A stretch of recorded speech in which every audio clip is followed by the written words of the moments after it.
ආසියාවේ අපිරිසිදුම රටවල් 5 අංක 5 බංගලාදේශය.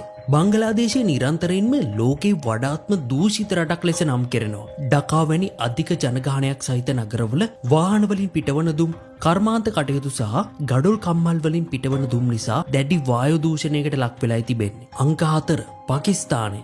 පාකිස්තානයේද දැඩි වායු දූෂණ ගැටලු වලින් පෙළෙනවා. විශේෂයෙන්ම ලාහෝර් වැනි නගරවල කාර්මික සහ වාහන දුම් මෙන්ම කෘෂිකාර්මික අපද්‍රව්‍ය පුළුස්සා දැමීම නිසා අධික දුමාරයක් ඇති වෙනවා. ඉරට මිනිසුන්ට මේ කටුක අත්දැකීමක්. අංක 3 ඉන්දියාව.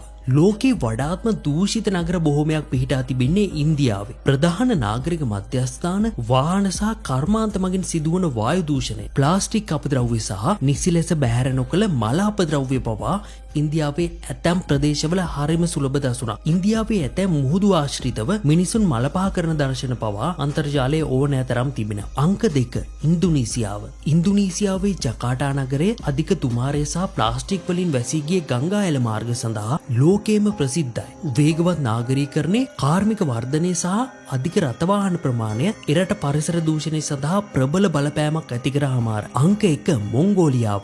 අධ්‍යයනයන් වලට අනුව මොංගෝලියාවේ අගනුවර වන උලාන් බටාර් විශේෂයෙන්ම ශීත කාලයේදී ගල් අඟුරු දහනය සහ දූවිලි නිසා ගෝලීය දූෂණ වාර්තාවල ඉහළින්ම සිටිනවා. මේ හේතුව නිසා මොංගෝලියාව ආසියාවේ වඩාත් අපිරිසිදුම රට විදිහට හඳුන්වන්න පුළුවන්. එතකොට අපේ රට ශ්‍රී ලංකාවේ තත්ත්වය මොකක්ද? 2025 වර්ෂයේදී බීට් ප්ලාස්ටික් පොලූෂන් තේමාව යටතේ පැවති ලෝක පරිසර දිනයට අදාළව නිකුත් වූ වාර්තාවලට අනුව ශ්‍රී ලංකාවට ප්ලාස්ටික් කළමනාකරණය සම්බන්ධයෙන් බරපතල අභියෝග තිබෙනවා. 2024 වර්ෂයේ සිදු වූ තක්සේරු වලට අනුව ශ්‍රී ලංකාව වසරකට ප්ලාස්ටික් අපද්‍රව්‍ය ටොන් 2,50,000ක් පමණ ජනනය කරන අතර එයින් 111ක් පමණයි නැවත ප්‍රතිචක්‍රීකරණය කරන්නේ. එසේම සාගර පරිසර ආරක්ෂණ අධිකාරිය ඇස්තමේන්තු කරන්නේ වසරකට ප්ලාස්ටික් අපද්‍රව්‍ය ටොන් 1,500ක් පමණ ශ්‍රී ලංකාවේ වෙරළබඩ ජලයට එකතු වන බවයි. මෙය සැලකිය යුතු අගයක්. මෙම වර්ෂයේදී ප්ලාස්ටික් අපද්‍රව්‍ය 80%ක් පමණ ප්‍රතිචක්‍රීකරණය කිරීම වැනි ඉලක්ක තිබුණත් ඒවා තවමත් ක්‍රියාත්මක වන්නේ නැහැ. මේ අනුව ප්ලාස්ටික් අපද්‍රව්‍ය කළමනාකරණය අතින්